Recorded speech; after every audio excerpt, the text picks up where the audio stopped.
ராமேஸ்வரம் துளசிபாபா மடத்தில் உள்ள நீரில் பாறை கற்கள் மிதப்பது மக்களிடையே ஆச்சரியத்தை ஏற்படுத்தியுள்ளது.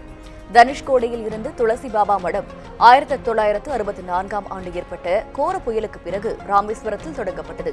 இதனைத் தொடர்ந்து ராமேஸ்வரம் ராமநாத சுவாமி கோவிலுக்கு வரும் பக்தர்கள் இந்த மடத்திற்கு வந்து செல்கின்றனர்.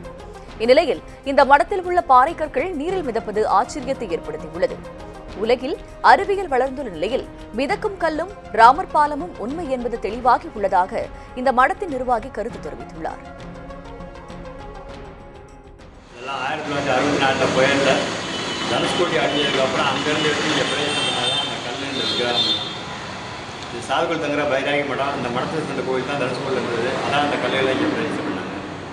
இந்த கல்லை வந்து நலன் நீலன்கிற மொழிகளில் தொட்டு போட்ட கல்லெல்லாம் அந்த இந்த மாதிரி பெரிய பெரிய மலைகள் தனித்தனியாக வந்ததுக்கப்புறம் ராவணா மானா ராமராம் எழுந்ததுக்கப்புறம் ஜாயிண்ட் ஆனது ஐதீகம். அதை ராமேஸ்வரம் வரக்கூடிய பொதுமக்கள் வர்ற யாத்ரீகர்கள் எல்லாருமே கோடிக்கணக்கான பேர் வந்து தரிசனம் பண்ணிட்டு போகிறாங்க.